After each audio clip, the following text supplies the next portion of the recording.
You see her? Tell me. Please. Picture the ultimate grieving husband, a man sitting in his suburban living room, surrounded by national news cameras, sobbing uncontrollably. He begs the public for help finding his missing wife. He organizes search parties, hands out flyers, and points fingers at the police, loudly accusing them of not doing enough to reunite his family. The nation watches, and the public breaks its heart for him. But the entire performance is a sickening, cold-blooded lie. While he weeps for the cameras, he is hiding a dark, butchered secret right under everyone's noses. Before the cameras ever arrived, Stephen Grant was a man consumed by his own inadequacies. He lived in the shadow of his brilliant, highly driven wife, Tara Lim Grant. At 34 years old, Tara was a wildly successful business executive, managing massive corporate contracts. Her career demanded frequent travel, often taking her to places like San Juan, Puerto Rico. She was the undeniable breadwinner, bringing in the substantial income that funded their beautiful,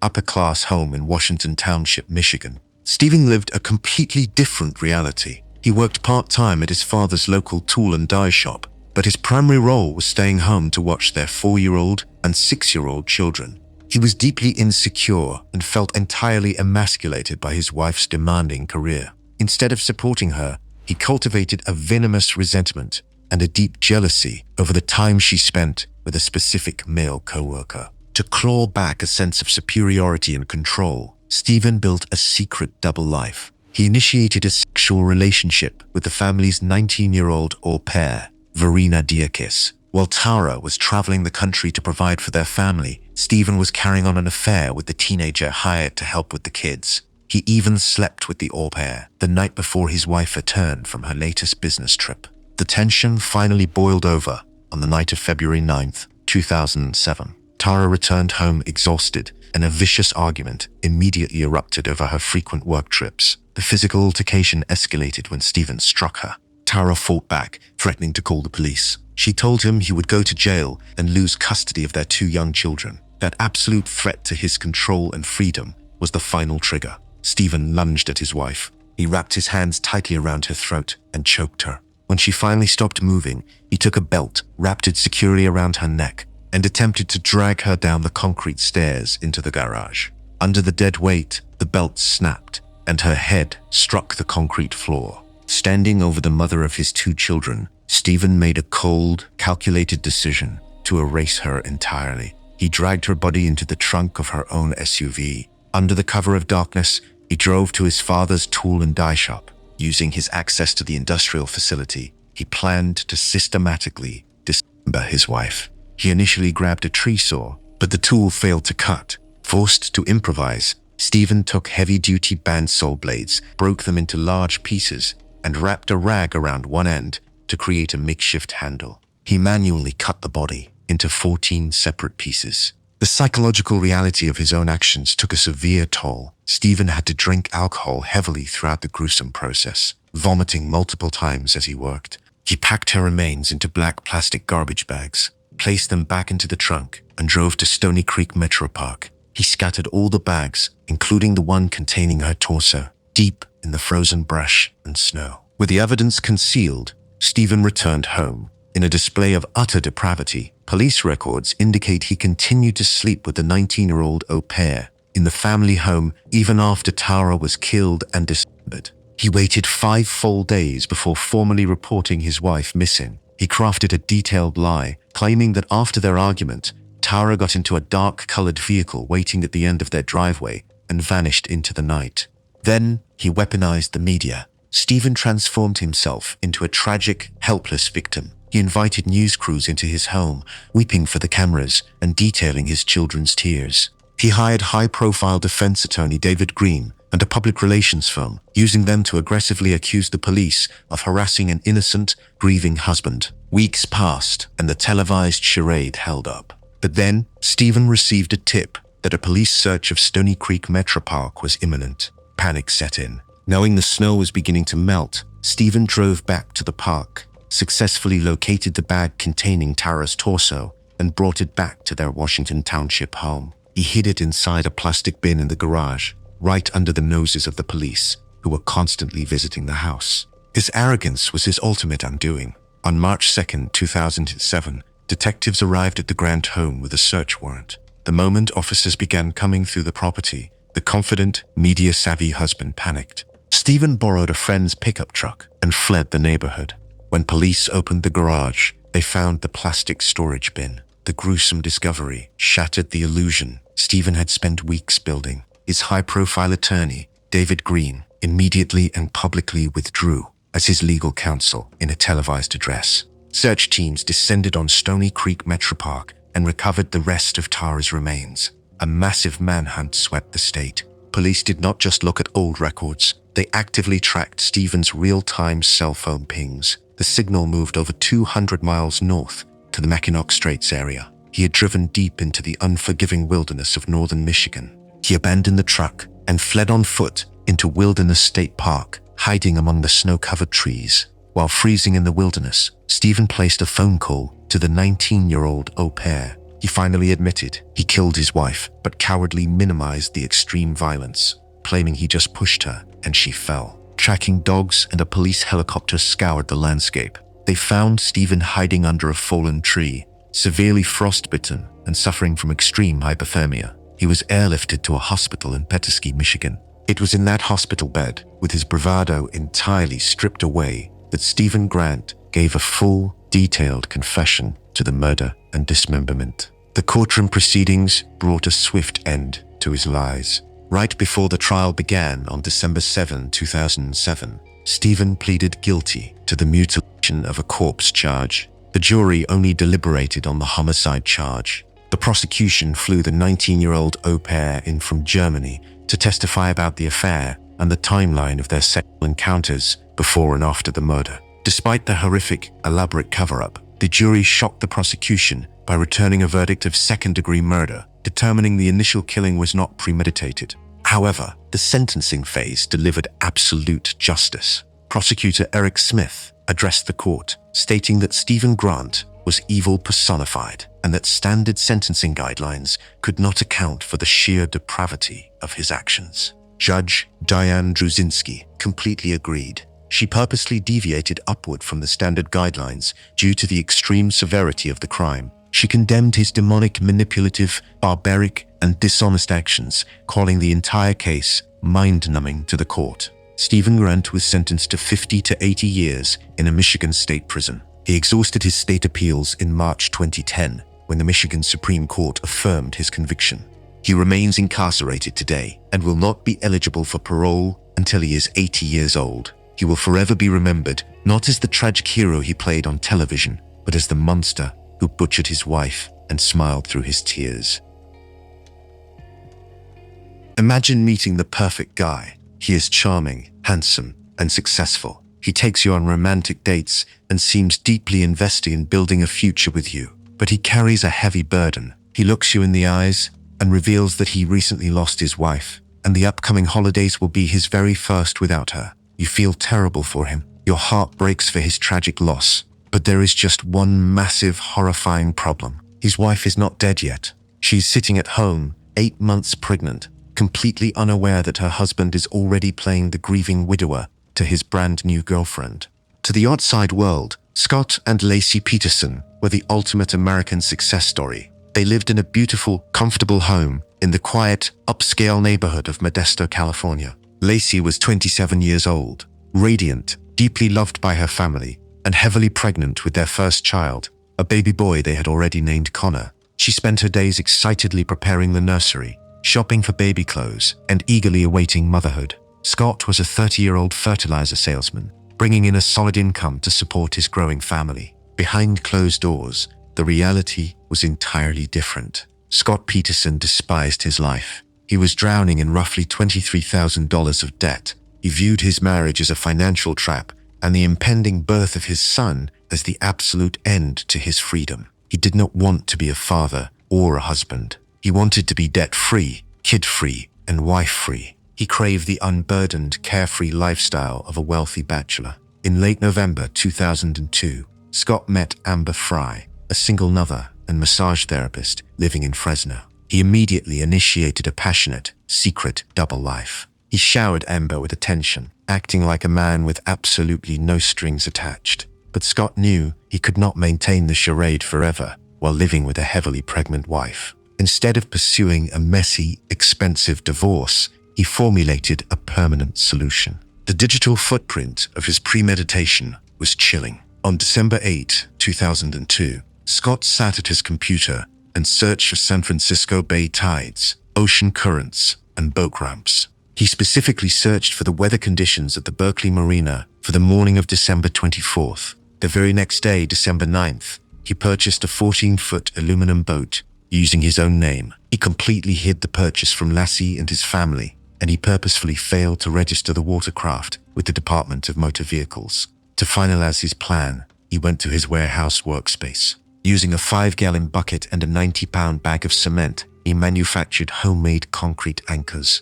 Police later found only one anchor left inside the boat, deducing the existence of 4 others based on the concrete residue and the exact amount of cement missing from the bag. That same day, just 2 weeks before Christmas, Scott deployed his sickening lie to his new girlfriend. He told Amber Fry that he had been married, but he lost his wife. At that exact moment, Lacey was at home, happily wrapping Christmas presents. Scott had effectively pre-killed his wife in his own narrative. A few weeks later, he made it a reality. On the morning of December 24, 2002, Christmas Eve, Lassie Peterson was preparing for a festive family dinner. During his initial interrogation, Scott claimed that when he left the house that morning, Lassie was watching a Martha Stewart television segment about meringue. He also claimed she had asked him to fill a bucket so she could mop the floor. She never mopped the floor. Scott Peterson murdered his 8 months pregnant wife inside their home. His timeline was incredibly tight, and his alibi was destroyed by a single neighbor.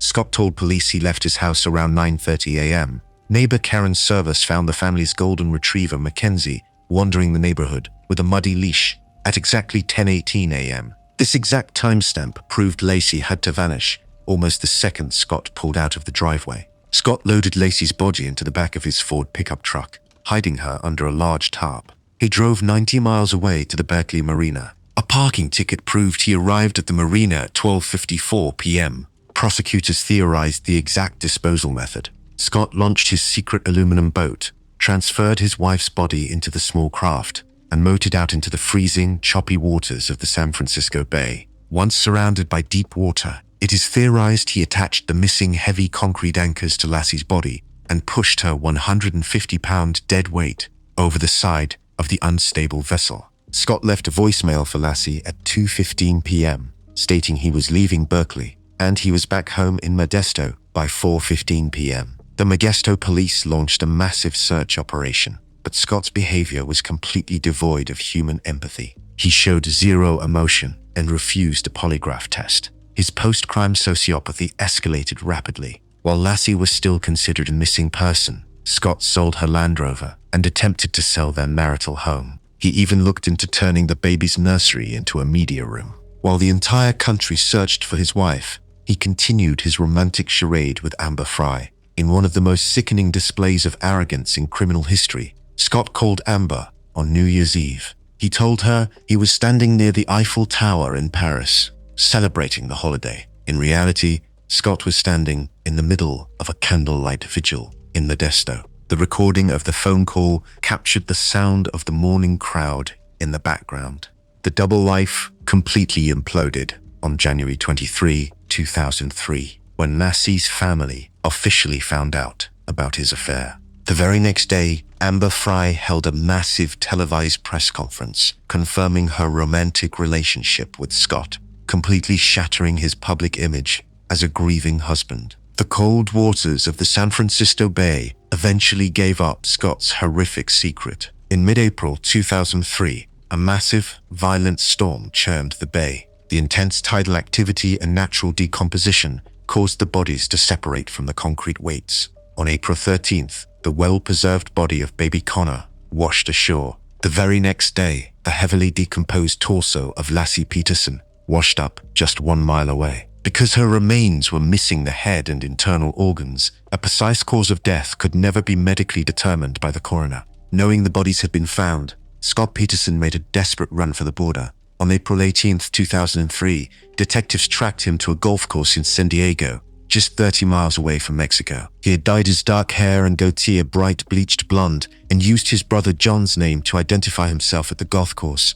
Inside his vehicle, police found a staggering escape kit. He was carrying $15,000 in cash, a double-edged dagger, an axe, survival equipment, 4 cell phones, his brother's driver's license, blister packs of sleeping pills, Viagra, and a printed MapQuest map giving directions to Amber Fry's workplace. He was minutes away from fleeing into Mexico. The 2004 trial of Scott Peterson was a national obsession. His defense team explicitly argued that Lassie had witnessed a burglary at the Medina home across the street and was kidnapped by the burglars. To counter the prosecution's disposal theory, defense attorney Mark Geragos notoriously brought a 14-foot aluminum boat, an exact replica of Scott's, into the courthouse parking lot. He used it to try and demonstrate to the jury that a man of Scott's size could not physically push a 150-pound body over the side without instantly capsizing the vessel. The jury saw straight through the noise. The prosecution presented the financial debt,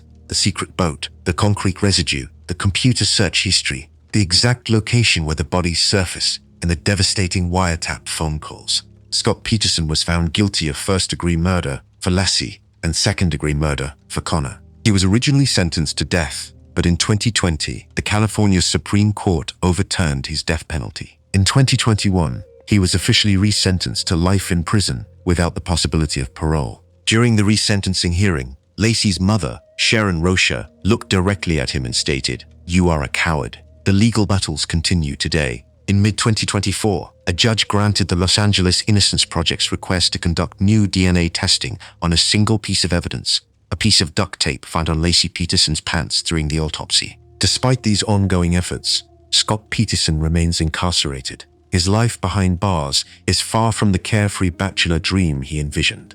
He sits in a cell, completely stripped of his freedom, forever defined by his monstrous betrayal. Imagine the pride of a family watching their son achieve greatness. Moving boxes are packed and stacked in the living room. Farewell dinners are planned, and a beautiful young couple is preparing for the next big chapter of their lives. The husband has just been accepted into a prestigious medical school across the country. His wife, who recently discovered she is 5 weeks pregnant, is glowing with excitement for their future as parents. The community admires them. Their families are thrilled. But the entire scenario, right down to the cardboard boxes sitting in their apartment, is a complete and utter fabrication. The husband is not going to medical school. He has never even graduated college. And to protect this sprawling, pathetic web of lies, he is willing to slaughter his own family. Mark and Lori Hacking were viewed as the perfect, successful Mormon couple living in Salt Lake City, Utah. Mark came from a family of intense, high-achieving professionals. His father was a highly respected pediatrician. One of his brothers was a doctor, and his other brother was an electrical engineer. The pressure to succeed and maintain the family's legacy of academic excellence was immense. But instead of putting in the actual work, Mark Hacking chose to build his entire existence on a foundation of deceit. For years, Mark convinced his wife, his parents, and his in-laws that he was a dedicated, hard-working college student. He faked his way through his entire adult life. He never graduated from the University of Utah, despite telling everyone he walked away with a degree. He even allowed his mother-in-law to help him write fake term papers and store his supposed college textbooks in her garage. The lies escalated to an astronomical delusional level when Mark announced he had been accepted into the University of North Carolina Medical School. He celebrated with his family. He and Lori spent weeks packing their apartment into boxes for the cross-country move to Chapel Hill. He was a master manipulator, sustaining a daily illusion of prestige while secretly working a low-level job as a hospital orderly at a local psychiatric institute. His behavior at work revealed a deep, unsettling narcissism. While employed at the psychiatric hospital, Mark ran unauthorized group therapy sessions with the patients. He acted as their actual therapist and bizarrely insisted the vulnerable patients call him Franz, a delusional reference to a bodybuilder character from a late-night television comedy sketch. He was a man obsessed with playing a character, entirely disconnected from reality. A lie of that magnitude cannot survive forever, especially with a massive, cross-country relocation looming. On Friday, July 16, 2004, the facade violently imploded. Lori, a 27-year-old financial worker at a Wells Fargo brokerage, was trying to finalize their moving plans. She made a routine phone call to the University of North Carolina to inquire about financial aid for her husband's upcoming semester. The university administrator delivered a crushing dose of reality. They informed Lori that Mark Hacking was not enrolled. He had never even applied to their medical school. Lori was shattered. The betrayal was absolute. Co-workers watched as she abruptly left the office early that afternoon, visibly upset and sobbing uncontrollably. The man she loved, the man she was preparing to have a child with, had been lying to her face for their entire marriage. The tension inside the Hacking apartment reached a fatal breaking point on the night of July 18th. A massive argument erupted when Lori finally confronted Mark about his fabricated education, the fake medical school acceptance, and the devastating reality that their entire life was a sham. Instead of begging for forgiveness or facing the reality of his monumental deception, Mark chose violence. After the intense confrontation, Lori went to bed, physically and emotionally exhausted. Mark stayed awake. He sat in the living room and played video games on his Nintendo console. He paced around the apartment, surrounded by the moving boxes packed for a life that did not exist. In his later confession, Mark attempted to minimize his monstrous intent, claiming he simply came across his .22 caliber rifle while packing boxes, and that the discovery of the weapon triggered a spur-of-the-moment decision. It was a pathetic excuse to mask a calculated execution. Mark picked up the rifle, walked into the couple's bedroom, stood over his sleeping, pregnant wife, and shot her directly in the head. He did not panic. He immediately transitioned into a methodical cover-up. Mark wrapped his wife's body in black plastic garbage bags. Knowing the mattress was soaked with physical evidence, he used a knife to cut off the bloody pillow top and rolled it up. Under the cover of darkness, Mark drove to the University of Utah Neuropsychiatric Institute, his actual place of employment. He callously threw his wife's body into a commercial trash dumpster. He tossed the murder weapon in a second bin and the bloody mattress top in a third. He literally threw his family away like garbage to protect his fragile ego. He thought he was moving in total secrecy, but police later worked with a technology company to enhance digital video recordings from at least 16 different security cameras near the university, perfectly verifying his movements around the dumpsters on the night of the murder.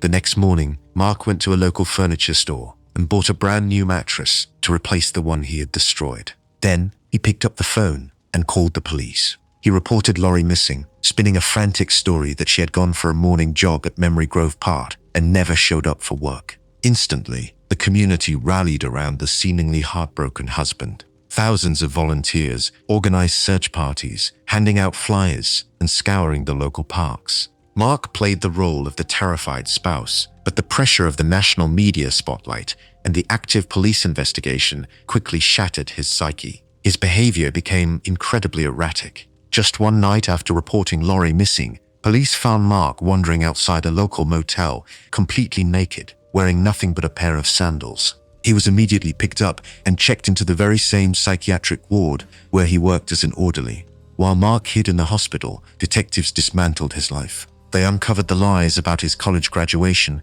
and the fake medical school acceptance. They searched his apartment and found human blood on a knife, the headboard, and a bed rail. DNA tests quickly confirmed the blood belonged to Lori. The definitive break in the case came from Mark's own family. On July 24th, his two older brothers, Scott and Lance, visited him in the psychiatric ward. Knowing Mark was heavily medicated, the brothers explicitly asked the hospital staff to delay his medication so he would be entirely lucid during their conversation. During that visit, the brothers confronted him. Stripped of his lies and his medication, Mark finally snapped. He looked directly at his brothers and plainly stated, "Lori's dead and I killed her." Horrified by the cold truth, his brothers immediately went to the police and relayed the confession. With the confession secured, the investigation shifted from a rescue mission to a grim recovery operation. Because Mark had thrown Lori into a commercial dumpster, investigators knew exactly where her body had ended up. The search of the Salt Lake County landfill was a grueling, horrific undertaking. For exactly 33 working days, police and volunteers worked through the intense summer heat, manually sifting through approximately 4,600 tons of compacted garbage. Their relentless dedication eventually paid off on October 1, 2004, when they successfully located Lori Hacking's remains, finally bringing her home to her grieving family. Because Laurie's body spent over 2 months degrading in a toxic landfill, the remains were severely compromised. Medical examiners were unable to legally prove that she was 5 weeks pregnant, a fact she had happily confided to her friends just days before her murder. This lack of medical proof stopped prosecutors from pursuing an aggravated murder charge, directly saving Mark Hacking from the death penalty. To avoid the spectacle of a trial and a guaranteed conviction, Mark pleaded guilty to first-degree murder. The sentencing hearing laid bare the absolute devastation he caused. Laurie's mother, Thelma Soras, delivered a heartbreaking statement to the court.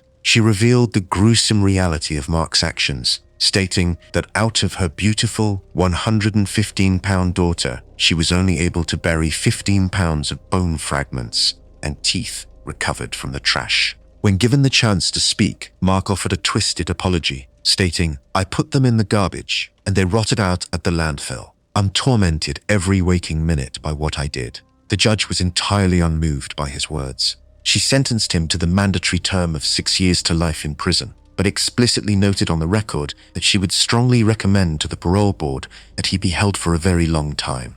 Mark Hacking remains incarcerated today, serving his sentence in the Utah State prison system. He traded a fabricated life of prestige and success for a concrete cell, forever remembered not as a doctor, but as the pathetic coward he threw his pregnant wife in a dumpster because he was too terrified to admit he was a failure. Imagine achieving the ultimate American dream. You are married to a successful, wealthy businessman. Together, you raise your 3 children on a sprawling multi-million-dollar estate in Indiana. The property features 18 acres of lush woods, riding trails, and a massive indoor swimming pool. You believe you are giving your family an idyllic, privileged life. But the entire reality is a terrifying illusion. Every time you pack up the kids and leave town for a family vacation, your goofy, providing husband turns your luxurious estate into a private hunting ground. You do not realize it, but you are raising your children on top of a literal mass grave. Herb Baumeister possessed a terrifying ability to compartmentalize pure evil behind a facade of quirky, upper-class respectability. To his community in Westfield, Indiana, he was a massive success story. In the late 1980s, Herb and his wife, Julie, founded the Save-A-Lot thrift store chain. The business was highly lucrative, turning the Baumeisters into prominent, wealthy figures. The massive profits allowed them to purchase Fox Hollow Farm, an 18-acre equestrian estate that served as the ultimate symbol of their financial triumph. Herb played the role of the eccentric but harmless father perfectly, but the darkness inside him was present long before he ever made his fortune. As a teenager, his father, who was an anesthesiologist, had him psychologically evaluated due to his highly disturbing behavior. The doctors diagnosed Herb with paranoid schizophrenia and antisocial personality disorder. He exhibited an intense fascination with dead animals and human waste. He was a deeply disturbed apex predator with an insatiable bloodlust, masking his true nature behind a tailored suit and a retail empire. Long before he bought his estate, Herb hunted on the open road. He is the prime suspect for the I-70 Strangler murders, a string of at least 11 young men and teenage boys who were found strangled to death and dumped along the interstate between 1980 and 1991. But when the Save-A-Lot money rolled in and he purchased Fox Hollow Farm, Herb no longer needed the dark highways. He moved his hunting ground to his own backyard. The sprawling acreage of Fox Hollow Farm was not just a status symbol, it was a logistical necessity for a serial killer. The property was heavily wooded and entirely isolated from prying eyes. Whenever his wife took the children on vacation, Herb initiated his sickening double life. He drove into the nearby city of Indianapolis and aggressively cruised the local gay bars, specifically targeting the 501 Club.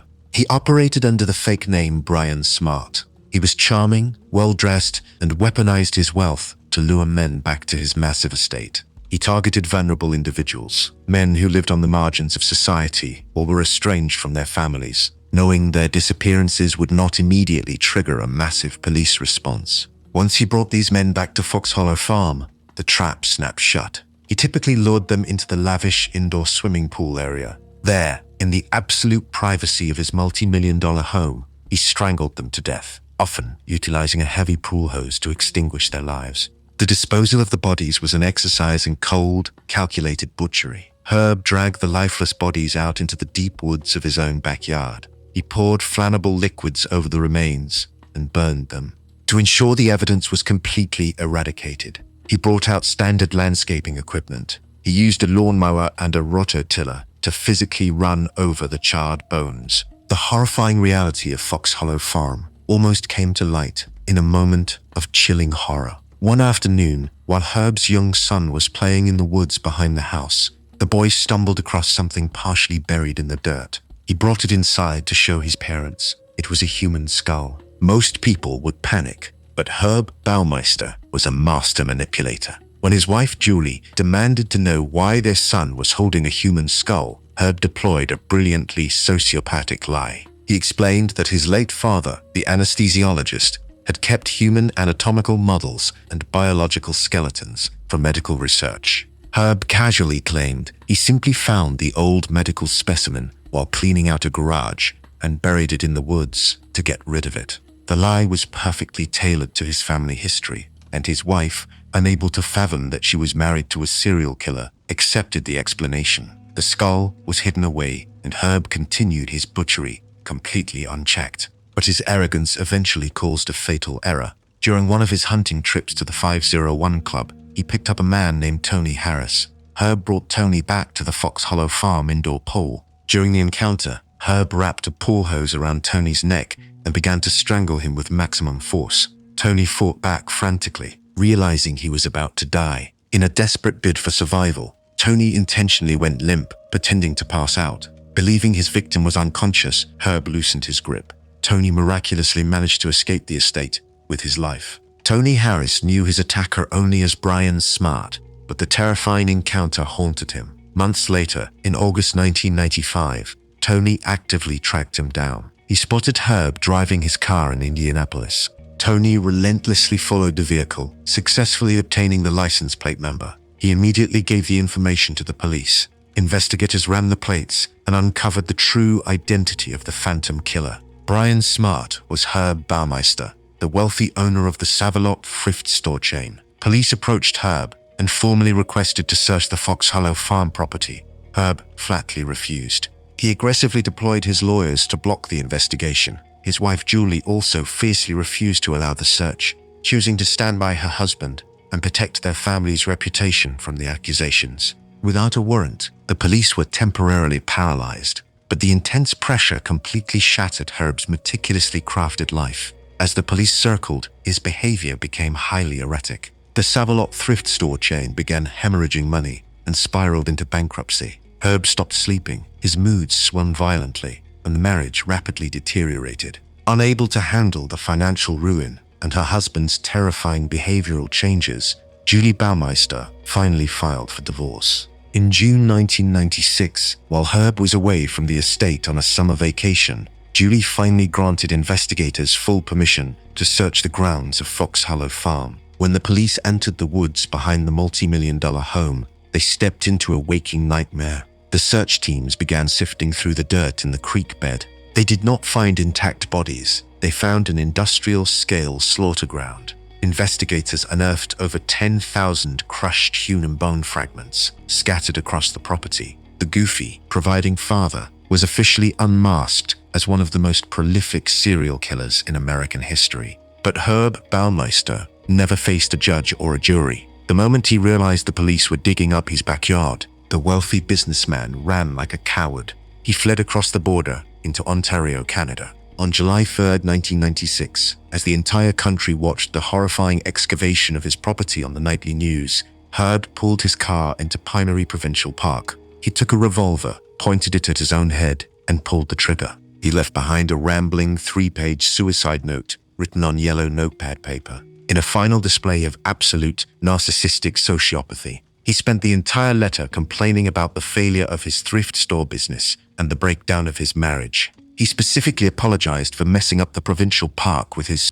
suicide. He never wrote a single word about the murdered men, and he entirely omitted any mention of the 10,000 human bone fragments in his backyard. He took his secrets to the grave. Despite Herb dying in 1996, the massive crime scene he left behind is highly active today. Between 2023 and 2025, the Hamilton County coroner renewed the investigation into the Fox Hollow Farr remains. Using advanced forensic genetic genealogy, investigators are finally pulling DNA from the crushed fragments, actively identifying the victims Erd tried to erase. Decades after their murders, men like Daniel Thomas Holleran, Alan Livingston, Jeffrey Jones, and Manuel Resendez are finally getting their names back, exposing the absolute monster that hid behind the walls of a multi-million-dollar estate. Imagine being married to a real-life superhero. Your husband is a highly respected physician, holds a law degree, and serves as a prominent Sunday school teacher in your tight-knit community. He provides a wealthy, picture-perfect life. You trust him implicitly with your health, your children, and your future. But this flawless resume is nothing but a meticulously crafted mask. Your husband does not want to be a family man anymore. Instead of asking for a divorce, he uses his medical expertise to turn your own home into a death chamber, permanently replacing you with a secret mistress before your side of the closet is even emptied. Martin and Michelle MacNeill lived in the affluent, quiet community of Pleasant Grove, Utah. Michelle was a vibrant former local beauty queen, a devoted mother to 8 children, 4 biological and 4 adopted, and the absolute heart and soul of the family. Martin, on paper, was an untouchable pillar of society. He worked as the clinical director at the Utah State Developmental Center. People looked up to him as a beacon of morality and success. Behind the degrees and the religious facade, Martin was a malignant narcissist, a prolific fraud, and a pathological liar. His entire life was built on stolen valor and deception. He falsified his college transcripts to con his way into medical school and law school. He faked his military records, falsely claiming he suffered from bipolar and antisocial disorders to illegally collect veteran benefits for decades. His domestic life was equally fraudulent. Between 2005 and 2007, he engaged in at least 2 secret affairs, entirely betraying the wife who had stood by him for 30 years. The darkness inside Martin extended far beyond infidelity. During a prior affair with a woman named Anna Osborne Woolful, Martin casually bragged about his terrifying past. He confided in her that he had previously murdered some of his own patients to avoid treating them. Even more horrifying, he claimed he killed his own brother, Rufus Roy MacNeill, by pushing his head under the water and drowning him in a bathtub. This was not just a boastful lie. Investigators later confirmed that his brother was indeed found dead in a New Jersey bathtub years earlier. Martin MacNeill was a predator who viewed human life as entirely disposable. By early 2007, Martin was deeply involved in a passionate affair with a woman named Gypsy Willis. He wanted his wife dead to start a new life with his mistress, and he laid out a calculated, cold-blooded foundation for murder. To deflect tension and rearrange his finances without raising suspicion, Martin openly lied to his church and community, claiming he had terminal cancer. He manipulated his neighbors' sympathies while secretly plotting his wife's execution. Martin weaponized his medical authority to orchestrate the ultimate, untraceable crime. He relentlessly pressured his 50-year-old wife into getting a cosmetic facelift. Michelle did not want the surgery. She felt beautiful as she was, but Martin berated her, insisting it was absolutely necessary. When she finally caved to his demands, Martin took total control of her medical care. He personally instructed the plastic surgeon, Dr. Scott Thompson, to prescribe a massive, highly dangerous cocktail of heavy medications for her recovery. He specifically demanded unusually strong doses of diazepam, commonly known as Valium, and oxycodone. Because Martin was a respected fellow physician, the plastic surgeon deferred to his judgment and wrote the prescriptions. Michelle was terrified. Her intuition screamed that her husband was planning something horrific. Before going under the knife, she explicitly told her eldest daughter, Alexis, that if anything happened to her during recovery, she needed to look directly at Martin. On April 11, 2007, just days after the cosmetic surgery, Michelle was recovering at home. Her face was heavily bandaged, and she relied entirely on her husband for care. Martin executed his plan perfectly. He intentionally over-medicated her, feeding her a lethal combination of painkillers and sedatives that rendered her completely comatose. He then placed his heavily drugged wife into the family bathtub. Because there were no witnesses in the bathroom, the exact physical sequence of her final moments became the prosecution's central theory. Prosecutors theorized that Martin held his helpless wife underwater to finish the job, mimicking the exact method he claimed to have used on his brother. To build an airtight alibi and maximize the psychological trauma, Martin purposefully left the house to pick up his 6-year-old adopted daughter from school. He orchestrated the timing perfectly so that his young daughter would be the one to walk into the bathroom and discover her mother's lifeless body submerged in the water. When the child screamed, Martin rushed in and played the role of the frantic, grieving doctor. He called emergency services and performed fake, performative CPR for the paramedics to solidify his innocence. Because of his prestigious medical credentials, the initial death was ruled an accident caused by the combined effects of heart disease and drug toxicity. The medical examiner simply did not question the word of a respected physician. Martin thought he had committed the perfect crime. His post-murder behavior was a masterclass in sheer depravity. Just 2 weeks after burying his wife, Martin moved his secret mistress, Gypsy Willis, directly into the family home. He introduced her to his grieving children as their brand new nanny. Gypsy had zero childcare experience. She ignored the children entirely, spending her days locked in the master bedroom with Martin. To fund his new life, Martin and Gypsy completely erased the identity of one of Martin's adopted daughters, who had been sent back to Ukraine. Gypsy assumed the fake identity of Gillian Giselle MacNeill, stealing the young girl's social security number to open fraudulent bank accounts and establish a fake credit history. Martin's absolute lack of morality extended directly to his surviving children. Just 1 month after murdering MacNeill, Martin sexually abused his adult daughter, Alexis, while she was sleeping in her deceased mother's bed in the master bedroom. Martin believed he was an untouchable mastermind, but he severely underestimated his daughters. Alexis and her sisters knew their father was a monster. They refused to accept the accidental death ruling and launched a relentless, years-long crusade for justice. They badgered the Pleasant Grove Police Department, gathered physical evidence, and exposed the affair with Gypsy Willis. They single-handedly unraveled his lifetime of fraud, forcing investigators to reopen the case. While locked up and awaiting trial, Martin's massive ego became his ultimate downfall. He bragged about the murder to at least 4 different prison inmates. He acknowledged killing his wife, boasting that he committed the almost perfect murder by intentionally pumping her full of drugs, knowing it would be difficult to detect during an autopsy. In 2013, the untouchable doctor finally stood trial. The proceedings became a massive media spectacle,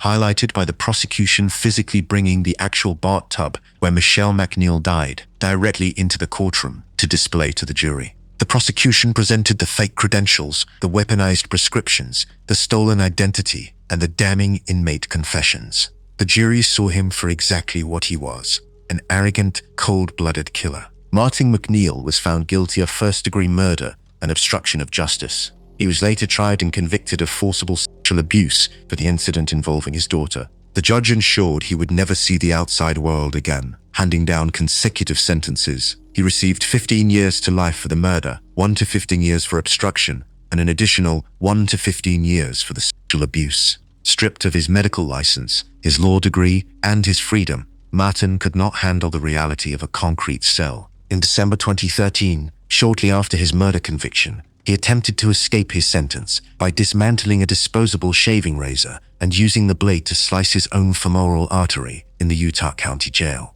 He survived that attempt, but his cowardice eventually won out. In March 2017, the Utah Court of Appeals officially upheld his murder conviction, completely exhausting his legal options. Just 1 month later, on Sunday morning, April 9th, 2017, Martin MacNeill was found unresponsive near the greenhouse in the outdoor yard of the Olympus facility at the Utah State Prison. He had taken his own life, choosing a cowardly exit rather than facing the lifelong consequences of his monstrous betrayals. In the modern digital age, it is almost impossible to commit a crime without leaving a digital footprint. Every movement is tracked, every purchase is logged, and every dark thought typed into a search engine is permanently recorded. When a beautiful, successful mother of 3 vanished on New Year's Day, her husband played the role of the frantic, cooperative spouse perfectly. He smiled for the cameras, welcomed the police into his home, and calmly spun a highly detailed lie about a sudden work emergency. He thought he was outsmarting the authorities, but he entirely forgot that his internet browser history was a meticulously time-stamped diary of cold-blooded butchery. Anna Walshe was a 39-year-old immigrant from Serbia who built an incredible, high-achieving life in the United States. She was brilliant, fiercely ambitious, and deeply devoted to her 3 young sons. But she worked as a highly successful real estate executive for Tishman Speyer, commuting frequently between her family home in the affluent coastal town of Cohasset, Massachusetts, and her corporate office in Washington, D.C. She was the sole provider for her family, bringing in a massive income and carrying the entire household on her shoulders. Her husband, Brian Walshe, was an absolute anchor dragging her down. Brian grew up surrounded by massive wealth, but his toxic, manipulative behavior caused his father to completely disinherit him. Refusing to work an honest job, Brian became a career con artist. Years before his wife vanished, Brian orchestrated an elaborate art fraud scheme. He stole authentic paintings by the famous artist Andy Warhol from a friend, hired an artist to create exact replicas, and sold the fakes to unsuspecting buyers for hundreds of thousands of dollars. The federal government caught him. At the time of Anna's disappearance, Brian was a convicted felon, entirely confined to his home, on strict federal house arrest, forced to wear an ankle monitor and await his prison sentence. The dynamic inside the Cohasset home was incredibly toxic. Anna was a rising star in the corporate world, entirely funding their lifestyle, while her husband was a convicted fraudster trapped inside the house. Brian was a massive financial drain and a source of constant embarrassment. The breaking point arrived when Anna began preparing to take her 3 young sons and move to Washington, D.C. permanently, leaving her criminal husband behind. On top of this, Anna was engaging in a secret affair. Brian discovered this infidelity. Knowing his wife was leaving him for another life and his free ride was coming to a permanent end, he decided to eliminate her.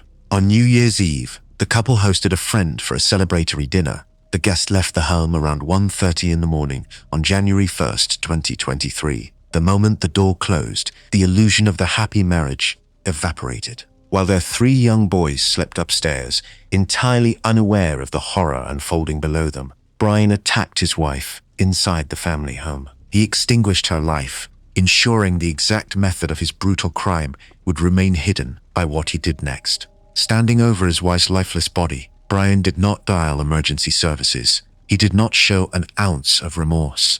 Instead, he turned to the internet.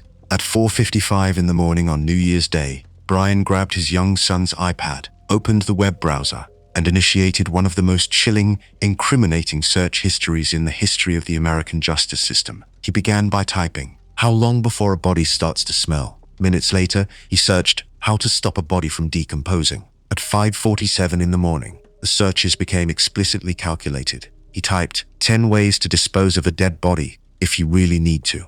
At 6 in the morning, he was plotting his alibi. But at 6:25 in the morning, his true financial motive bled into the search bar. He typed, "How long for someone to be missing to inherit?" proving he was already thinking about his payout just hours after her death. As the sun came up, Brian sat in his house and continued his digital blueprint for a cover-up.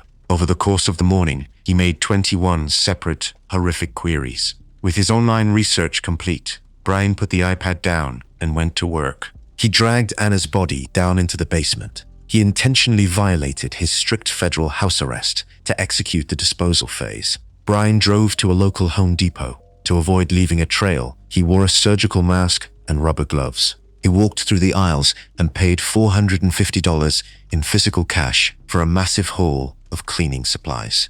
He purchased heavy-duty tarps, mops, baking soda, plastic drop cloths, protective Tyvek suits, heavy-duty trash bags, and a hatchet. He returned to the Cohasset home and turned his basement into a kill room. Wearing the protective Tyvek suit, Brian systematically dismembered his wife. He packed her remains and his blood-soaked tools into 10 specific heavy-duty trash bags, meticulously cleaning the basement floor to erase the physical evidence of his butchery. Over the next few days, he drove around the state of Massachusetts, utilizing dumpsters at apartment complexes and heavy industrial trash compactors to scatter the bags. He treated the mother of his children like common household garbage. Brian was so incredibly arrogant that he did not even bother to report his wife missing. He waited until January 4th, 3 days after the murder, when Anna's employer in Washington, D.C. called the Cohasset police. The company was highly alarmed because their most dedicated executive had missed her scheduled flights and failed to show up for work. Once Brian realized Tishman Speyer was looking for her and had already contacted authorities, he was forced into a corner and formally reported her missing himself. When police arrived at the home to conduct a wellness check, Brian played his part perfectly. He was calm, collected, and highly cooperative. He spun a detailed lie, claiming that Anna woke him up around 6 in the morning on January 1st. He told detectives she said she had a sudden work emergency, gave him a kiss, ordered a rideshare vehicle, and left for the airport before the sun came up. The police launched an immediate investigation, and Brian's fabricated timeline violently collapsed within hours. Detectives contacted the rideshare companies. No car was ever ordered to the house. They checked the airline manifests. Anna never boarded a flight. They pinged her cell phone. The data proved her phone never left the perimeter of the family home on New Year's Day. Investigators secured a search warrant for the Cohasset house. When they walked down into the basement, the facade was completely shattered. Despite his $450 cleaning spree, Brian was incredibly sloppy. Police found a damaged, blood-stained knife hidden in the basement. On January 8th, Brian Walshe was formally arrested for misleading a police investigation. As officers led him out of the police station in handcuffs, surrounded by flashing cameras and national news crews, Brian did something that absolutely disgusted the public. He looked directly into the cameras and flashed a chilling, arrogant smirk. He firmly believed his Google searches were correct. He believed that because he had successfully disposed of the body, the police would never be able to charge him with murder. He was entirely wrong. Investigators pulled his cell phone tower data, tracking his exact movements over the days following the murder. The digital trail led them directly to a series of dumpsters and a massive trash transfer station in Peabody, Massachusetts. Detectives halted the industrial trash compactors and began a grueling, hazardous search through the mountains of raw garbage. They successfully intercepted the 10 specific heavy-duty trash bags Brian had dumped as a gruesome disposal kit. Inside, they found an undeniable collection of absolute proof. They recovered the hatchet, a hacksaw, a bloody Tyvek suit, and the exact cleaning supplies he purchased on surveillance camera at Home Depot. They also found deeply personal items belonging to his wife, Anna's hunter boots, her Prada purse, a portion of her necklace, and her COVID-19 vaccination card. DNA testing rapidly and conclusively confirmed that the blood belonged to Anna Walshe. When detectives confronted Brian in the interrogation room about the 21 chilling Google searches on his son's iPad, he outright denied making them. He looked at the investigators and claimed he never used that iPad, stating he had no idea how the search history got there. The husband who thought he could outsmart the authorities by Googling how to get away with murder had handed the police a perfectly documented confession. Brian Walshe was indicted by a grand jury for first-degree murder, misleading a police investigation, and the improper conveyance of a human body. During his initial arraignment, the world watched as prosecutor Lynn Bayland stood in the courtroom and methodically read all 21 of his horrific Google searches into the public record, one by one. Brian stood handcuffed in a suit, his digital timeline cemented in front of the world, entirely stripping away his arrogant smirk. Because the legal system moves slowly, Brian Walshe remains incarcerated without bail, facing his charges from a concrete cell. He continues to plead not guilty to all charges. He sits in a Massachusetts jail today, completely unable to erase the digital history that proves he is a monster. Imagine a wealthy, highly respected medical professional. He fixes teeth, smiles for his patients, and goes home to a sprawling house in an upscale neighborhood. To the outside world, he is the absolute picture of upper-class stability and success. But beneath the polished, wealthy veneer hides a fragile, deeply dangerous ego. This is a man who demands absolute control over his environment and everyone in it. And when the women in his life decide they no longer want to be with him, he does not just let them walk away. He executes them. In 1989, Barton Corbin was a dental student studying at the Medical College of Georgia in Augusta. He dated a 27-year-old fellow dental student named Dorothy Hearn, who went by the nickname Dolly. Dolly was brilliant, highly popular, and came from a prominent family of dentists. As their relationship progressed, Dolly realized the dark truth about her boyfriend. Bart was fiercely possessive, intensely jealous, and suffocatingly controlling. Recognizing the severe danger, she bravely ended the relationship. Bart's massive ego could not handle the rejection. He absolutely refused to accept that a woman was leaving him. He launched a deeply bizarre and escalating campaign of psychological warfare against her. He stalked her movements across the medical campus. He filled her car's gas tank with paint. He stole a highly specific set of dentures she had spent months making for her coursework. He broke into her apartment and replaced her contact lens solution with hairspray. In a chilling display of intimidation, he even stole her beloved pet cat. Dolly was terrified. She explicitly warned her friends and family that if anything ever happened to her, Barton Corbin was responsible. In July 1990, Dolly Hearn was found dead inside her Augusta apartment. She had a single gunshot wound to the head. A .38 caliber handgun was resting neatly in her lap. The scene was a textbook execution, but Bart had meticulously staged it to look like a woman who had given up on life. Despite the obvious signs of foul play, and despite the relentless pleas from her family that she was not suicidal, local authorities completely fumbled the case. They officially ruled her death a suicide. Bart Corbin walked away completely free. He graduated from medical school, secured his dental license, and began building his wealthy empire. Fast forward 14 years to 2004. Dr. Barton Corbin is a highly successful, wealthy dentist operating a lucrative practice in the Atlanta suburbs. He is married to 33-year-old Jennifer Corbin, a beautiful, devoted mother. They live in a massive, expensive home in Beaufort, Georgia, raising their two young sons, 7-year-old Dalton and 5-year-old Dylan. To the community, Bart is the ultimate provider and a dedicated family man. The reality inside the Beaufort home was a living nightmare. Bart was a domestic tyrant. He controlled the family finances with an iron fist, constantly belittled his wife, and dictated every single aspect of their daily lives. Jennifer was completely miserable, isolated, and desperately looking for an escape from her controlling husband.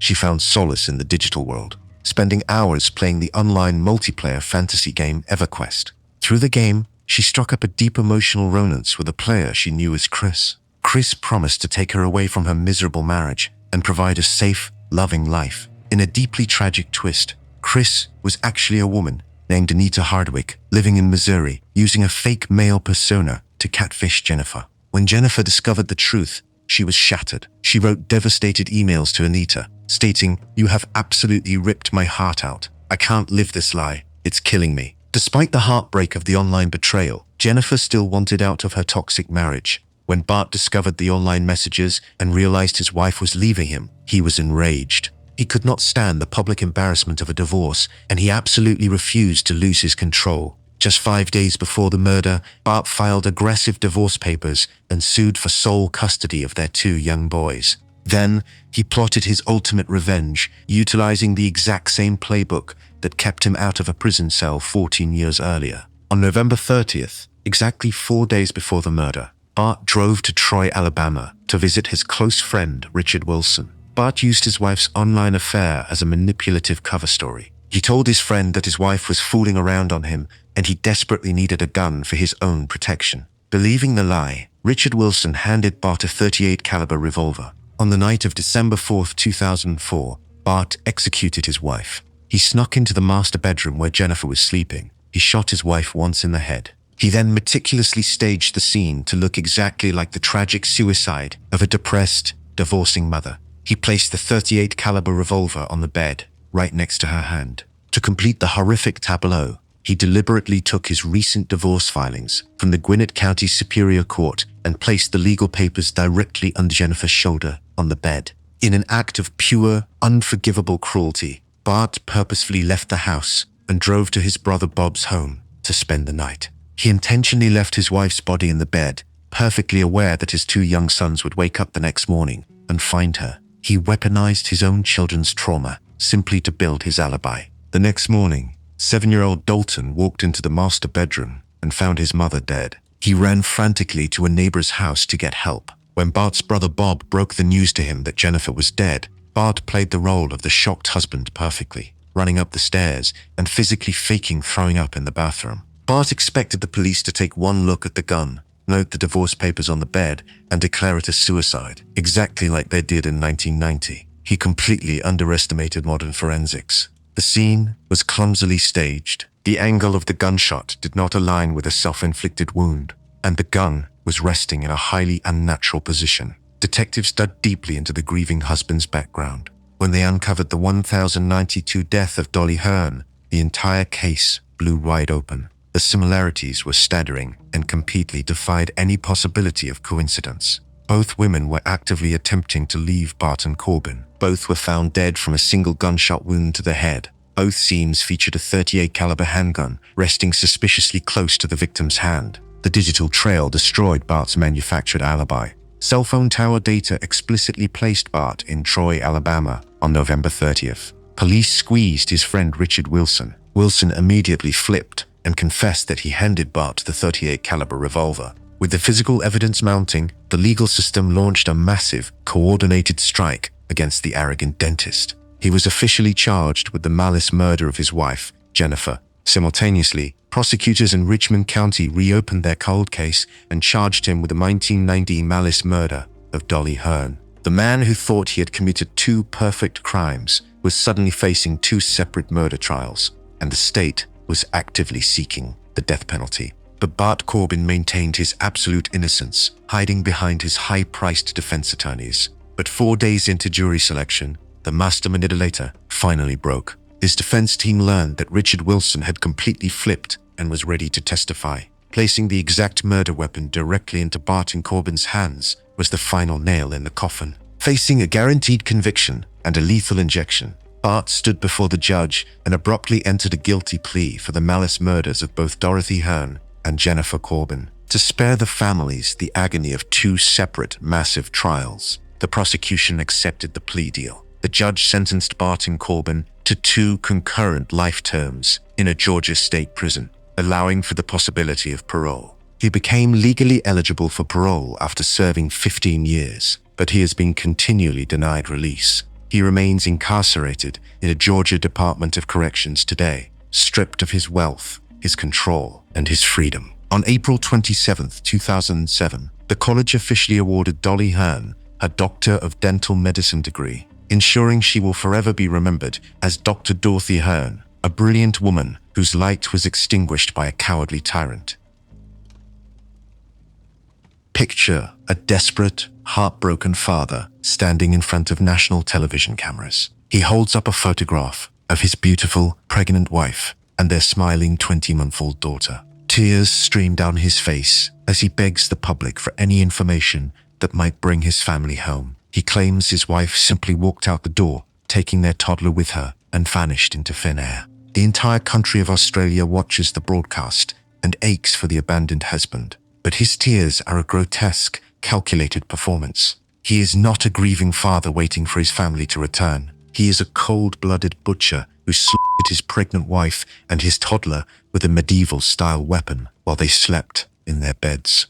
To the outside world, John and Anna Sharp lived a perfectly ordinary, happy life in the quiet, affluent coastal suburb of Mornington, Victoria. Anna was 41 years old, deeply devoted to her family and heavily pregnant with their second child. Their 20-month-old daughter, Gracie, was the absolute center of Anna's universe. John was a 36-year-old tradesman, viewed by his neighbors and his in-laws as a quiet, hard-working provider and a dedicated father. Behind the closed doors of their suburban home, John Sharp harbored a deep, venomous resentment. He despised his domestic reality. He felt entirely suffocated by his marriage, viewing his pregnant wife as moody and controlling, and his toddler as a massive, exhausting burden. He wanted total freedom. He wanted a clean slate. For months, John secretly fantasized about murdering his wife. Sharp had a history of child molestation, having abused a young girl when he was a teenager. Relatives recognized that Anna had likely caught him abusing their daughter Gracie, prompting him to annihilate the entire family to protect his dark secret. His premeditation was cold and highly calculated. John did not purchase a standard firearm, which would require a background check and make a loud, unmistakable noise in a quiet suburban neighborhood. Instead, he drove to a local sporting goods store and purchased a high-powered, high-velocity spear gun. It was a weapon designed to kill massive ocean predators, firing thick, heavy steel shafts with brutal force. The execution began on the night of March 23, 2004. Anna was asleep in the master bedroom, entirely unaware that the man she trusted was standing just outside the door. John gripped the loaded spear gun, walked into the dark bedroom, and stood directly over his sleeping, pregnant wife. He aimed the weapon at her head and pulled the trigger. Horrifyingly, the massive trauma did not kill her instantly. John Sharp did not panic, nor did he show an ounce of mercy. He stood over his suffering wife and methodically reloaded the weapon. Reloading a spear gun requires a person to physically pull back thick, highly resistant rubber bands and lock them into place before inserting a new steel shaft. It takes time, extreme physical effort, and absolute intent. John locked the bands, loaded a second spear, and fired again. Displaying an absolute absence of human empathy, John Sharp did not flee the house. He coolly walked downstairs, unfolded a sofa bed, and went to sleep for the night, while his murdered wife lay in the room above him. The next morning, John buried Anna in a shallow grave in their own backyard, but he still had a massive problem living inside the house, his 20-month-old daughter, Gracie. For the next 4 days, John played the role of a dedicated single father. He woke up, fed his toddler, bathed her, and put her to sleep in her crib. Inside his mind, a sickening debate raged. He heard voices in his head debating his daughter's fate, telling him he had to finish the job. He convinced himself that Gracie needed to be with her mother. What John did next is one of the darkest details in criminal history. Needing more ammunition to kill his own child, John put 20-month-old Gracie in the car and took his toddler on a shopping trip to the local sports store. He walked through the aisles with his daughter and purchased the specific additional steel spears he would use to end her life. On March 27, 2004, 4 days after murdering his wife, John Sharp sat in his house and drank several glasses of whiskey to numb his nerves. He picked up the spear gun, loaded the newly purchased spear, and walked into the nursery where Gracie was sleeping peacefully in her crib. He aimed the heavy steel weapon and pulled the trigger. As Gracie cried out for her father to save her, John fumbled with the weapon. He was entirely unable to look at his suffering toddler. Looking away from the crib, he forced the heavy rubber bands back, loaded a second spear, and fired again. He then launched a disposal operation of unimaginable depravity. John dug up his wife's remains from the backyard. He purchased a chainsaw and heavy-duty plastic tarps. In the privacy of his home, he systematically dismembered the bodies of his pregnant wife and his toddler. He packed their remains into plastic bags and threw them directly into the local municipal wheelie bins, treating his own family like common household garbage. With the physical evidence hauled away to a landfill, John Sharp began his psychological manipulation. He told Anna's family and friends that she had simply run away with another man, taking Gracie with her. He actively used Anna's ATM card at least 5 times after her death to lay a false digital trail, suggesting she was still alive, moving around the state, and spending money. To completely solidify his lie, he hacked into Anna's personal email account. He sent fake messages to her grieving mother, Lily Gebler, pretending to be Anna. He wrote that she was happy, living in another city, and asked her family to stop looking for her. John thought he was a mastermind, but his arrogance triggered his immediate downfall. The fake emails backfired spectacularly. Lily Gebler knew her daughter perfectly. Anna never used email to communicate with her family. She strictly preferred weekly phone calls. The bizarre timing, the out-of-character medium, and the highly noticeable grammatical errors in the text proved to Lily that a stranger was typing the messages. Instead of giving her false hope, the emails prompted Lily to immediately escalate the case with the police. While detectives quietly built their case, John weaponized the media. He invited national news crews into his home, weeping on camera and begging the public for help. But the police were entirely unmoved by his theatrical tears. They traced the IP addresses of the fake emails and proved they were generated from John's own computer inside the Mornington house. Armed with this digital proof, police secured a search warrant. When forensic teams entered the home, they pulled up the floorboards and utilized chemical blood tracking agents.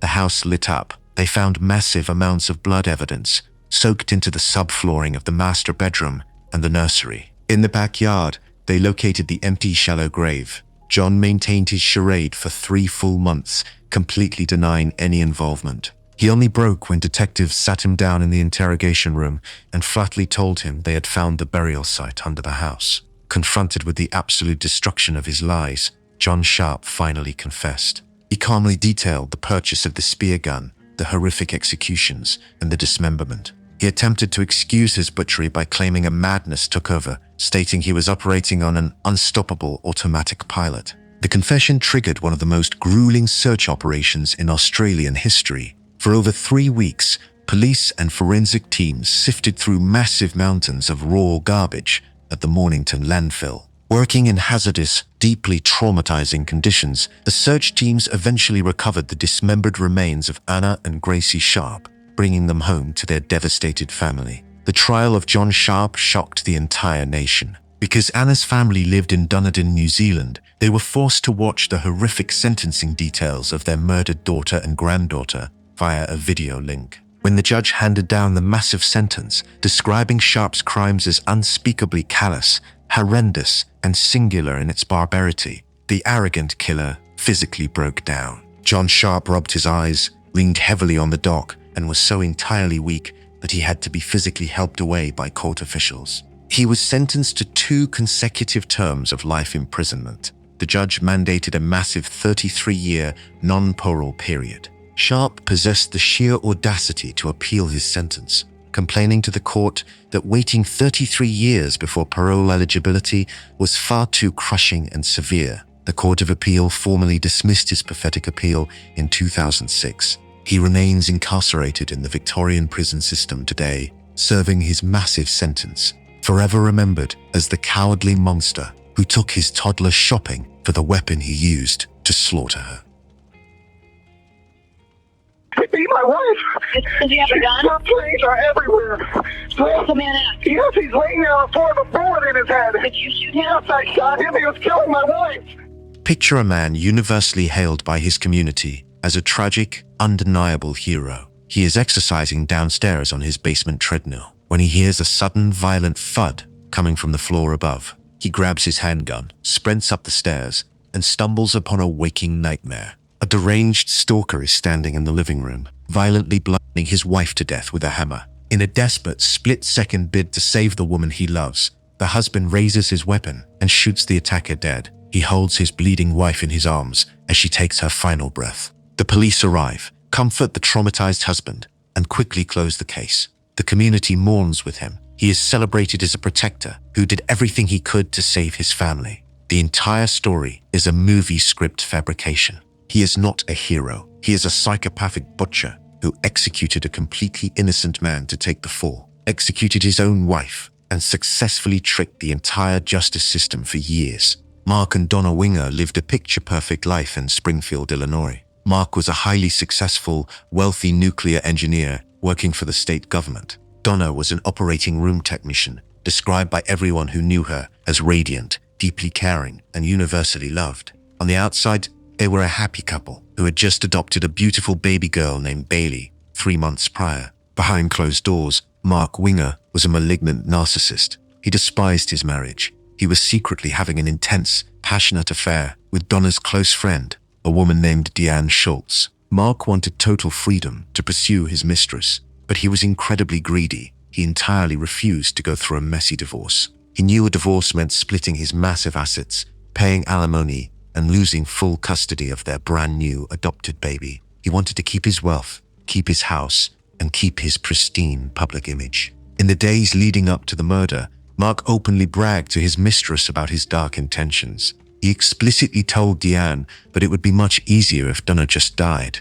He mapped out a plan to find a gullible patsy he could lure to the house to take the blame. In August 1995, the perfect victim fell right into his lap. Donna Winger returned from a trip to Florida and took an airport shuttle van from St. Louis back to Springfield. The shuttle driver was a 27-year-old man named Roger Harrington. During the long drive, Harrington behaved erratically. He drove at excessive speeds and talked bizarrely about out-of-body experiences, making Donna highly uncomfortable. When she finally arrived home, Donna immediately called the shuttle company and filed a formal complaint. Because of her call, Roger Harrington was temporarily suspended from his job. When Donna told her husband about the frightening driver, Mark did not comfort her. He immediately recognized the ultimate opportunity. Mark secretly picked up the phone and called Roger Harrington. he lured the vulnerable, suspended driver directly to the Winger home under the guise of a business meeting, telling Harrington they needed to talk and clear the air so he could get his job back. They agreed to meet at exactly 4:30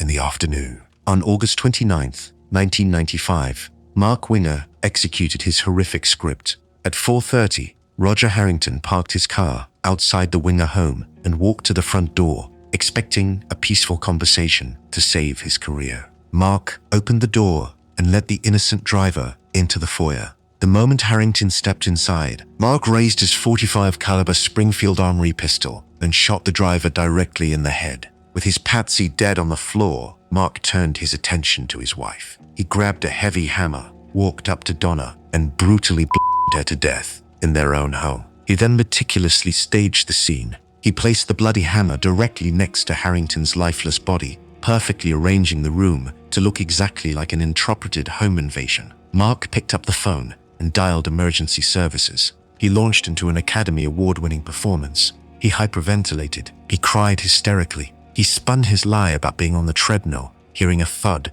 and running upstairs to shoot the intruder who was attacking his wife. The Springfield police walked right into the trap. They saw the wealthy nuclear engineer crying. They saw the suspended shuttle driver lying dead on the floor with a hammer next to him. They knew about Donna's prior complaint. The narrative fit perfectly. Detectives completely bought the story, offering Mark their deepest condolences. Within days, the local prosecutor officially ruled the shooting justifiable homicide. The case was closed. Mark Winger walked away completely free. He collected massive life insurance payouts. He lived an untouchable life of wealth and prestige. In the display of pure sociopathy, he quickly dumped his secret mistress, Deanne Schultz, and eventually married the young nanny he hired to watch his adopted child. He completely replaced his family and lived out his fantasy as a wealthy, heroic whittler. His post-crime arrogance was staggering. Mark actively annoyed the police detectives who helped clear his name. Detective Charlie Cox noted that Mark kept coming into the police station, demanding his gun back, asking to see the confidential evidence files, and constantly complaining. He even filed a massive, arrogant $6 million civil lawsuit against the shuttle company, claiming they were financially responsible for his wife's death because they hired a dangerous driver. Mark got away with 2 cold-blooded executions for 4 years, but his entire empire violently crumbled from the inside out. In 1999, his former mistress, Deanne Schultz, realized she had been entirely discarded. Watching Mark live a luxurious life with his new wife triggered a severe psychiatric break. Following a suicide attempt, Deanne confessed the entire dark reality to her therapist. The therapist urged her to go to the authorities. Deanne walked right into the Springfield Police Department and completely destroyed Mark's heroic narrative. She confessed to the secret affair and exposed Mark's premeditated plan to use Roger Harrington as a pawn. Armed with this devastating testimony, investigators physically reopened the boxes of evidence from 1995. They pulled the original crime scene photographs and brought in expert blood spatter analysts to reconstruct the physics of the room. The science of blood entirely destroyed Mark Winger. The forensic timeline proved that Mark's story was a mathematical impossibility. Blood spatter experts established that Roger Harrington had absolutely zero of Donna's blood cast-off spatter on his clothing. If Harrington had been the one swinging the hammer, he would have been covered in microscopic blood droplets. The complete absence of cast-off proved Harrington never touched the weapon. Furthermore, the experts zoomed in on the photographs of Mark's boots and clothing taken on the day of the murders. They found high-velocity impact blood spatter from Roger Harrington resting directly on the top of Mark's boots.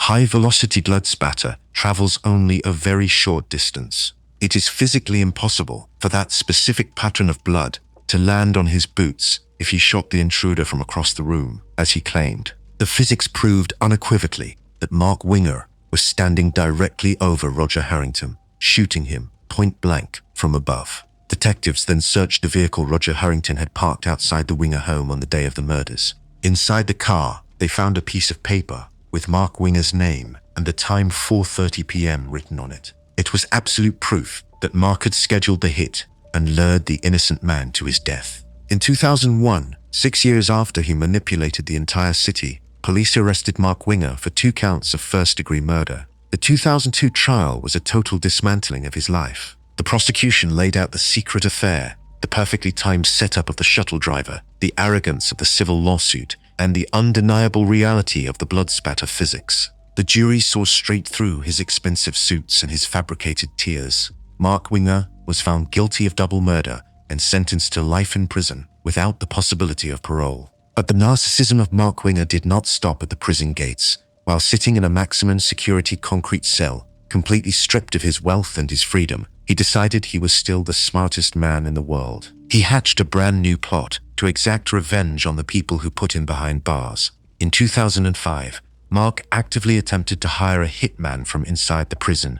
He targeted his former mistress, Deanne Schultz, who had testified against him. He also targeted a wealthy childhood friend named Jeffrey Gelman, who had outright refused to post his massive bail. Mark provided the hitman with a highly detailed 19-page handwritten document containing precise maps to the target's houses, daily schedules, and instructions on how to bypass security. He thought he was orchestrating a mafia-style hit from his cell. In reality, the hitman he was negotiating with was an undercover police officer named Terry. The authorities caught his entire assassination plot on hidden audio recording devices. The tapes revealed a level of greed and psychopathy that shocked even seasoned investigators.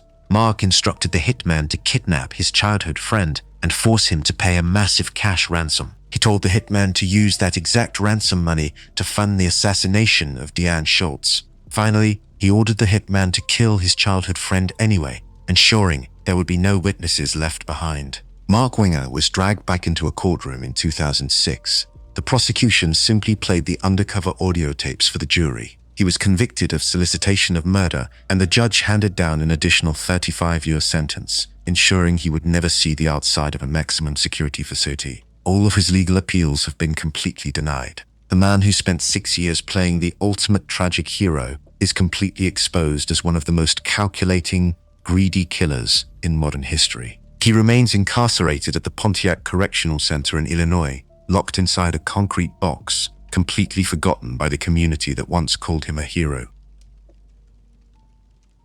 Picture a devoted husband kissing his wife and newborn daughter goodbye. He grabs his keys and tells his family he is heading to his rented garage studio to work long hours on his passion project. He is an independent filmmaker, and he claims he needs the isolated space to build sets, edit footage, and direct actors. His wife supports his dream, completely unaware of the terrifying reality waiting at the end of his commute. The movie set is actually a fully functional, plastic-wrapped kill room, meticulously designed to mimic a hit television show. While his wife thinks he is bringing a script to life, he is actually torturing, butchering, and dismembering an innocent man. Mark Twitchell lived in Edmonton, Alberta. He presented himself to the world as a hard-working, ambitious independent filmmaker. He directed a low-budget fan film and desperately craved Hollywood fame. To fund his lifestyle and his projects, he heavily relied on his wife, maxing out her credit cards and draining their finances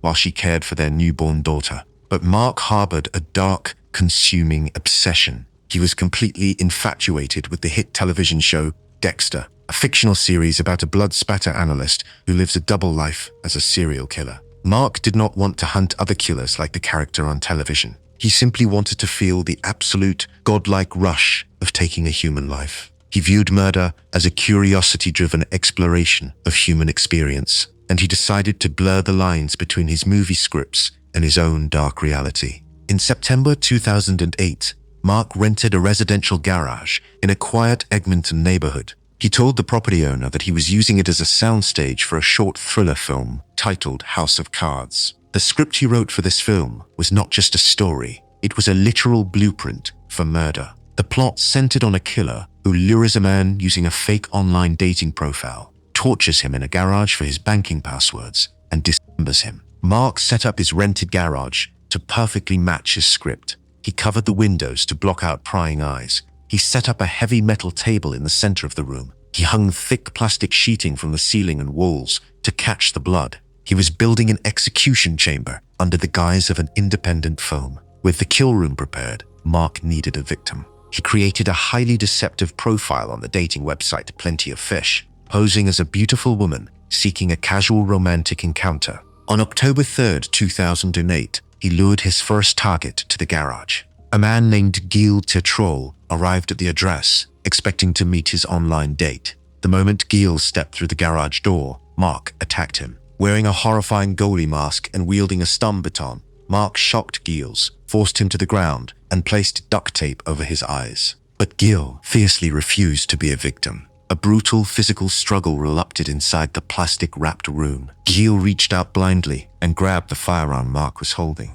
In a moment of pure clarity, Gil realized the weapon was entirely made of plastic. He later described that realization as the best feeling he ever felt in his life. Armed with the knowledge that he would not be shot, Gil fought back with everything he had.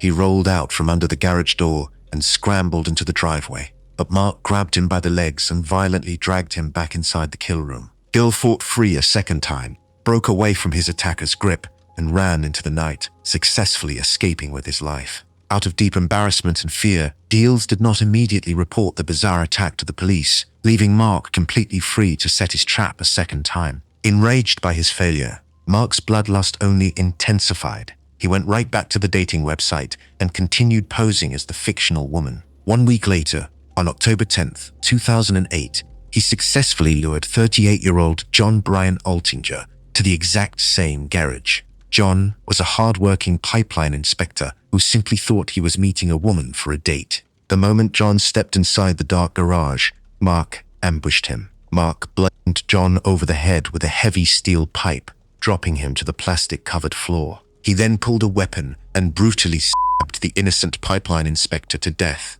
simply to satisfy a television-fueled fantasy. Standing in his kill room, Mark transitioned directly into the disposal phase. He initially attempted to completely burn John's body in a large metal barrel. When the fire failed to destroy the remains, he resorted to butchery. He packed the severed remains into black garbage bags. In a terrifying display of absolute sociopathy, Mark left the bloody garage, drove back to his family home, and got into bed. He slept peacefully next to his oblivious wife and newborn daughter, just hours after slaughtering a man. The next day, he loaded the garbage bags into his vehicle, drove to a nearby alleyway, and dropped John's body parts deep down into a municipal storm drain. To buy himself time and cover his tracks, Mark executed a highly invasive digital cover-up. He physically broke into John Altinger's condominium so he could access the local internet network. Using John's own computer, Mark sent emails to John's friends and employer. The fake emails claimed that John had spontaneously met a wealthy woman named Jen and decided to run off with her on an extended tropical vacation to Costa Rica. But Mark completely underestimated John's friends. They knew John perfectly. They knew he was incredibly responsible and would never abandon his lucrative pipeline job or his life without a word. Furthermore, before driving to the garage, John had explicitly emailed his friends the exact address of where he was going to meet his date. Highly suspicious of the bizarre Costa Rica story, John's friends broke into his condominium to look for clues. They immediately destroyed Mark Twitchell's entire lie. Sitting right there in the condo was John's passport, sitting alongside a pile of unwashed dishes. It was absolute proof that John had not packed for an international trip and had never left the country. When John's friends reported him missing, they handed the police the exact address of Mark Twitchell's rented garage. Detectives approached the filmmaker, and Mark immediately spun a bizarre, fabricated story. He claimed he met John Altinger entirely by chance. According to Mark's lie, John told him he was leaving for Costa Rica with a wealthy woman and had no need for his Mazda 6 vehicle. Mark claimed John sold him the car on the spot for $40 in cash. Knowing the police were closing in, Mark mass emailed his own friends, urging them to stop talking to the investigators. He wrote to them, claiming the police lie and make things up, and instructed everyone to exercise their right to silence. The police ignored the absurd $40 car story and secured a search warrant for the garage. When they broke the padlock and entered the room, the independent film facade was completely shattered. The plastic sheeting had been removed, but when forensic teams applied chemical blood tracking agents, the concrete floor lit up. There were massive, undeniable amounts of human blood soaked deep into the concrete. Police swiftly arrested Mark Twitchell. They seized his personal laptop, and the digital forensics experts uncovered a 42-page goldmine of absolute depravity. Mark had attempted to permanently delete a specific document from his hard drive, but investigators easily recovered it. The file was titled SK Confessions, which stood for Serial Killer Confessions. It was a meticulously detailed digital diary documenting his entire horrific journey. The document explicitly stated his guilt in the opening lines. Mark wrote, "This story is based on true events. The names and events were altered slightly to protect the guilty. This is the story of my progression into becoming a serial killer." In the document, Mark explicitly detailed his failed first attempt with Gilles Tatreau. He detailed the brutal, successful murder of his second victim. He complained about the immense physical effort required to dismember a human body with a handsaw. But the most chilling entry detailed his twisted, psychological thrill. Mark wrote about the absolute godlike high of the kill, stating, "This experience changed my sense of place in the world forever. I felt stronger, somehow above other people. I felt like the proud owner of a very dark secret that no one would ever be in on." The 2011 trial of Mark Twitchell became a massive international media spectacle, facing an absolute mountain of forensic evidence and his own 42-page diary. Mark's massive ego compelled him to take the stand in his own defense. He boldly admitted to the jury that he wrote the SK Confessions document. He fully admitted to dismembering John Altinger and dumping him in the sewer. But he presented a pathetic, desperate defense strategy. He claimed the actual death was self-defense. He argued that John Altinger became enraged upon learning the dating profile was just a prank for a movie and attacked him, forcing Mark to fight back. The jury rejected his fabricated lies entirely. The digital diary read exactly like a full confession, detailing precise, premeditated facts that entirely disproved any claim of self-defense. Mark Twitchell was found guilty of first-degree murder. The judge handed down the mandatory sentence for the charge: life in prison without the possibility of parole for 25 years. He officially dropped his legal appeals in 2012, sealing his fate. He sits today in the Bowden Institution, a medium-security prison in central Alberta. He lost his family, his freedom, and his delusional dreams of Hollywood fame. He is permanently stripped of his camera equipment and his props, forever remembered not as a brilliant, visionary filmmaker, but as a pathetic copycat butcher who entirely destroyed his own life just to mimic a television show. From the husband who wept on national television while hiding a butchered secret in his garage, to the man who staged a home invasion to play the ultimate hero, the stories of these 10 men represent the absolute peak of marital betrayal. They are the providers who preyed, the protectors who slaughtered, and their sick double lives leave a permanent scar on our understanding of human trust. They are, without question, among the most evil husbands in criminal history. If you found this exploration into these shocking cases compelling, please hit the subscribe button and turn on notifications. Share your thoughts on these stories in the comments below. Which case did you find the most disturbing?